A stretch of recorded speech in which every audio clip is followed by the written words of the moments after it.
The story begins at a gas station, with a young blonde getting upset upon realizing that her cycle has started. She decides to use the bathroom and then sees that someone else is there, walking toward her and stopping right in front of the stall. A pair of filthy hands with long nails appear over the door, and the blonde starts screaming when the head appears, as she discovers she is facing a vampire. Attracted by the situation she's in, he rips the stall door off and attacks her right there. After that, we meet a mechanic named Hamid, who is being fired today. The owner of the shop is Dudley, and he swears it's nothing personal, just budget cuts, but this doesn't appease the fury of the indignant employee. Hamid demands everything Dudley owes him and goes straight to the usual bar where his friend Nick is flirting with two girls, Jess and Katie. As soon as one of them shows interest in Hamid, his girlfriend Jody practically materializes in the middle of the group and pushes the competition away by kissing him. She works there as a waitress and is not very happy to hear that Hamid lost his job, as her tips are not very generous. It's then that another guy named John arrives at the bar, being all charming with the girls and making Nick very irritated with his audacity. Taking offense on his friend's behalf, Hamid gets involved in the fight and ends up creating a problem between Jody and Eddie, who is her boss. He complains about the confusion, knowing that Hamid is her boyfriend, and warns that any loss will be deducted from Jody's salary. She gets furious about this and breaks a bottle over Eddie's forehead, knowing that this means her own dismissal from work. In the parking lot, Nick tries to console the couple of friends who are now both unemployed, but his tips don't help much. Without money to pay the rent, Hamid and Jody are forced to pack their bags quickly to escape the landlord who is already knocking on the door. Leaving the bar with Jess and Katie, John stops to refuel and gets irritated by the delay, as Dudley interrupts the service to see what's wrong with the workshop lights. So the girls take advantage of the stop to use the bathroom, and John complains about the abandonment in a joking tone. Little does he know he won't be alone there for long, as a vampire suddenly appears right at the window. Inside, what appears to be a lost little girl also reveals herself to be a nighttime monster and attacks Dudley. By this point, Hamid and Jody are already far away, and regret is starting to kick in. Hamid assures that there must be some place needing workers around, and even suggests that the two should get married. But Jody gets even angrier at hearing this, tired of his irresponsibility. Besides that, she says she hasn't seen anything but trees for hours, and suspects that Hamid doesn't even know where he's going. It's then that he suddenly slams on the brakes, and we hear the sound of a nasty crash. A little later, the police arrive at Dudley's shop and the coroner examines his body, saying he must have died about an hour ago. The officer finds the absence of blood strange, and the fact that nothing was stolen, not even food. This practically rules out the possibility that the culprit is some wild animal, but it doesn't leave many other alternatives. Unaware of all this, the couple Mel and Gail decides to camp in the woods nearby that night. Gail waits inside the tent while Mel goes out to relieve himself at the campfire and comes face to face with a vampire. Gail soon begins to find the delay strange and calls her boyfriend's name, asking what's going on. Then he falls backward into the tent, with a gush of blood pouring from his neck. Gail is devastated and cries a lot until she also sees something terrible coming after her and starts screaming. Hamid wakes up in the car and panics as he remembers the accident, checking if Jody is okay. She also wakes up and asks what happened, but Hamid cannot explain and just says something hit them. The two get out to check, and things get serious when they find blood on the bumper, along with a piece of clothing. There's a fallen sign on the ground that says Madison Farm Trailer Park, and Jody points out that there are indeed some trailers parked further ahead. Thinking they might have injured someone from there, the two decide to get closer to try to find out. However, the place is very strange, and there is nothing but vehicles positioned in a circle. At the farm, no one answers when Hamid knocks on the door, but someone seems to be watching the couple from the window of the other house. The two are almost leaving when a man jumps out from behind one of the trailers with a rifle, telling the couple to get out of there right now. Jody explains the situation, and Hamid tells the story from the beginning, mentioning that he is looking for work. After asking a few questions, the man softens a bit and says his name is Crawford. The trailer park needs someone for maintenance, and he says he is willing to give the couple a chance, suggesting they think about it. Back in the car, Hamid says Crawford is a very strange guy, and Jody agrees, but she doesn't see how they can refuse work at the moment. So they accept the offer and explain that they want to be paid in cash when Crawford talks about housing and meals. Hamid says they can sleep elsewhere if need be, and Crawford abruptly interrupts him. He says he can pay them without any problem, but living there is absolutely necessary. In fact, he doubts that the two will need money, as they will have everything they need right there. Ignoring this last part, the two accept the job and are taken to the room where they will stay. Crawford explains that the trailer park is called Bogeyville and belongs to his brother-in-law, Madison. There is nothing to fix over there, and all the chores are on the farm itself. Hamid and Jody will have freedom from dawn until dusk, but they must not leave the house while it's dark outside.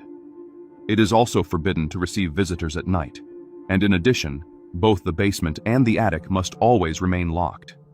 After agreeing to everything, Hamid talks to Jody about these crazy rules, increasingly wary of the place.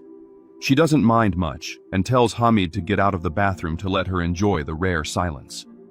With little choice, he goes for a tour of the property with Crawford, and his concern only grows with every sinister comment from the farmer. He repeats that Bogeyville is outside the responsibilities of the two novices and claims that all the residents are resting at the moment, inside their trailers. And then the two come across a nearly carbonized skeleton, and Crawford explains that it was a guy named Terry. Almost suffering a heart attack from the scare, Hamid loses his patience and demands to know what is really going on there. Crawford says it's easier to show than to explain and opens the door to one of the trailers, introducing them to a resident named George, who lives with his mother. Hamid peeks inside and runs away upon seeing a horrific creature rush toward him. He says he doesn't want to know what that was and announces that he is leaving right now, but the farmer explains that this is not possible. Without further ado, he confesses that Bogeyville is a vampire haven. His brother-in-law Madison, who lives in the basement, is one of them. The family agreement was that Crawford committed to watching over their rest during the day, and Madison promised not to eat him. Hamid takes some time to process all this craziness, and Crawford warns that if he tries to escape, the vampires will smell him quickly and will not let anyone who knows about their existence get away. After discovering all this, Hamid has the difficult task of explaining the situation to Jody, who is already beginning to find the noise in the attic strange. Then we find out that who lives up there is Lily, the girl who attacked Dudley, and she is Crawford's daughter. He tells her about the new caretakers and asks her to spend a few days in the basement with her uncle Madison while they get settled in. The girl is confused about the need to host new people, and it's then that Crawford reveals his motives. Unlike his daughter, he ages normally and soon will not be able to keep watch over Bogeyville, so it's time to train someone trustworthy who can one day take his place. Upon finding Hamid and Jody in the hallway, he lies that he was scaring raccoons and repeats that door will be locked at all times. Apparently, Lily is the only secret he is not ready to share with the novices yet. That night, Hamid wakes up in the middle of the night and peeks out the window with curiosity, but sees nothing noteworthy. Sneaking out of the room, he examines the padlock on the attic door, and Crawford catches him in the act with a reprimand. He tells the young man to go back to bed and reminds him that he must live by the rules, or he won't live long. Meanwhile, Nick is leaving the bar with a girl named Betsy, who suddenly gets scared and says she heard something. Not worrying, he starts kissing her until she screams and points to his pickup, where a little girl is sitting with her back to them. Nick tells the girl to get out, but she doesn't move, and Betsy says maybe she doesn't speak English. He touches her shoulder, asking if she's okay, and Lily suddenly turns around, revealing her demonic nature to her new victims. Now Sheriff Jim is filled with strange cases to solve and thinks that the coroner, Dr. Carroll, has a hunch that she is not very eager to share. Anxious to solve the situation, he begs her to tell him what she's thinking, whatever it may be. However, as soon as she mentions vampires, Jim bursts out laughing and tells the doctor to stay away from chloroform. Despite his disbelief, he becomes a little shaken when she says that the grace will decrease with each passing night, as the drained bodies will only continue to appear. Hamid and Jody are also struggling with doubts, as they have decided to ignore Crawford's warnings and leave. However, if his story is a lie, Hamid thinks it is better to find out who the old man is keeping trapped. Meanwhile, the sheriff interrogates Eddie and discovers that a troublesome couple fled from town on the same night Dudley was attacked. He asks if Hamid has any friends who know where he is, and Eddie only remembers Nick, but explains that the guy was attacked by a bear in the bar parking lot and is still hospitalized. Eager to incriminate Hamid, Eddie also comments that Dudley fired him just hours before he died. At the farm, Hamid suddenly grabs Crawford's rifle, surprising even Jody, and forces him to show what is in the basement. He and Jody almost get sick when the door opens and a rotten smell invades the house. They descend nonetheless and are terrified to see that everything Crawford said was true. Madison is a tall, strong vampire who lives down there with his wife, Tess, and now their niece, Lily. He grabs each of the eavesdroppers by the neck and makes it clear that they are not going anywhere because they are now condemned to work in Bogeyville. In the hospital, Nick says he was attacked by a dead girl, and Carol starts arguing with Jim, who still insists on ignoring her thesis without more concrete evidence. In a flashback, we learn more about Crawford's life, who lost his wife Anna many years ago and had to take care of his blind daughter alone. Madison and Tess took him in at the farm until one day a vampire appeared in the barn. Madison was bitten while defending his wife, and the vampire ended up burning in the sunlight. Not quite understanding what happened, Crawford left Tess and Lily with his brother-in-law for a few moments, and it was too late when he returned. This was 20 years ago, and since then he has been trying to protect them, as well as control the havoc they wreak in the area. Bogeyville was really just a trailer park, but the trio of vampires bit everyone and turned the farm into a version of Transylvania. Hamid and Jody are moved by the story, but do not give up trying to escape, especially now that they know everything. Crawford interrupts their whispers to say that Madison is calling everyone outside. The two follow him, terrified at the sight of the group of vampires emerging from their lairs simultaneously. Madison introduces the couple of living beings and forbids them to be eaten, but his orders are challenged by a vampire named Billy, who ends up being expelled. After the meeting, Crawford explains that Madison and Billy have been enemies since they were alive, and now disagree on the best way to keep the secret. Madison's clan only feeds nearby, while Billy and his followers prefer to hunt farther away. The next day, Jim gathers all the evidence and informs the police that the town is under attack from vampires. After everyone stops laughing, he assures them that he is serious, but asks that they don't tell civilians just yet. At the same time, Nick receives an unexpected visit from John, Jess, and Katie. Now the three are vampires too, and John drags Nick out of bed, telling him to jump out of the building. Hamid finds a vampire hiding under a car asking him to end her suffering. He hesitates a bit and then holds her hand, pulling her body into the light and letting it turn to ashes. This reignites his desire to flee, but now Jody is too scared to upset the monsters. Deciding to go alone, he vows to return for her and sneaks away while Crawford takes a nap. By late afternoon, Crawford finds a ring in the remains of the vampire that was under the car and shakes his head, saying that this is not good at all. Madison soon realizes that Hamid is missing and grows furious, demanding that they bring Jody to him. In the meantime, Hamid tries to talk to Nick and goes looking for him at the bar, where Eddie tells him all about the attacks. Hamid is detained as soon as he leaves there, but the police run out when Madison suddenly jumps onto the hood of the squad car. He tells Hamid that he has Jody and will turn her if he doesn't return that night. Hamid swears to obey, but can't get the car to start after the vampire leaves, and then steals a van from a man sleeping drunk in the seat.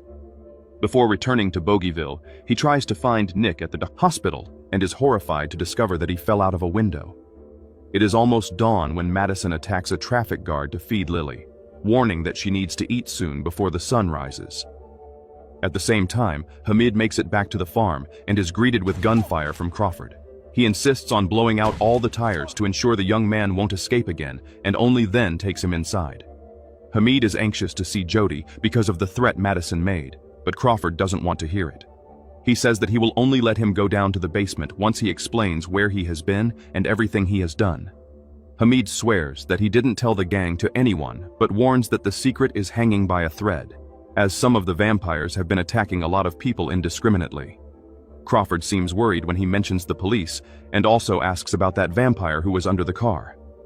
Hamid admits what he did, explaining that she asked him to, but Crawford says he must never do that again, and reveals that that vampire was Billy's wife. After clarifying this point, he finally takes Hamid to the basement, where Jody is huddled and trembling with fear. The two embrace, and Madison repeats that this is their last chance, so it's better not to waste it. Then everyone goes to the trailer area, and Crawford hands the ring to Billy, regretting to say that his wife has gone for good. He starts shouting accusations, saying that Crawford fried his wife and suddenly makes a cut in the farmer's neck, who falls dead. John appears as well, and we see that he is one of Billy's disciples. He says he eliminated Nick and offers to end Hamid too, to please his master, but ends up taking a bullet to the face. Jody says their chances of escaping are now null, as she spent so much time in the basement that Madison would be able to smell her scent anywhere on the planet. For that reason, she asks Hamid to escape again during the day and call the sheriff to free her. After burying Crawford, the couple says goodbye, and Jody says she will be safe, as the vampires cannot attack the only lookout. Seeing that their car is gone and the stolen van has flat tires, she asks how Hamid plans to reach the station, and he says he found a car in the barn. The keys are still in the owner's trailer, but now Hamid is more used to it and goes right in with a warning that anyone who attacks him will get the sun in their face. Right after he leaves, Madison keeps his word and goes after Jody, knowing that there is no other human to guard the farm. She defends herself by opening a window, and the sun hits his face directly, but he manages to escape just in time. Hamid successfully alerts the sheriff, and he calls a meeting at the church, preparing the community for battle against the vampires. There are so many volunteers that, in addition to the squad cars, a school bus is also used for transportation to Bogeyville. Hamid makes it clear that they need to wipe out all the vampires, as a single one that escapes can hide and restart the contagion. There is only an hour of daylight left when the troop arrives, but there is still plenty of sun to fry several mobile home residents, dragged out of their dens by force. Jody warns Hamid that Madison is very angry down in the basement, and we see that he is about to abandon even his family. Tess tries to remind him that she is his wife, but he replies that this is only until death parts them, so it doesn't matter anymore. As soon as he exits the basement, she starts arguing with Lily, saying that all this is her fault. Upset since her father died, the girl pushes her aunt into the sunlight at the first opportunity.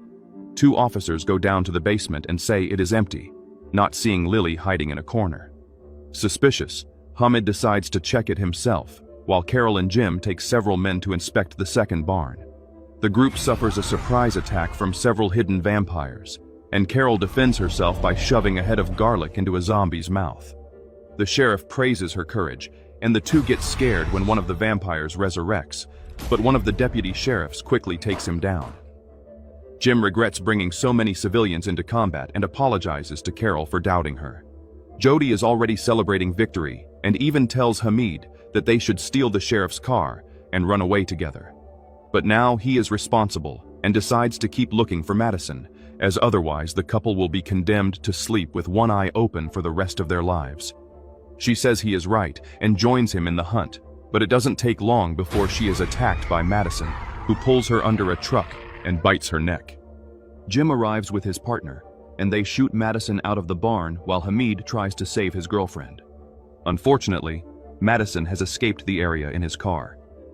3 months later, Jim visits Hamid in Bogeyville, still surprised that he chose to live there. He asks if Jody is okay, and Hamid dodges the question, as now it is him who watches over her sleep during the day.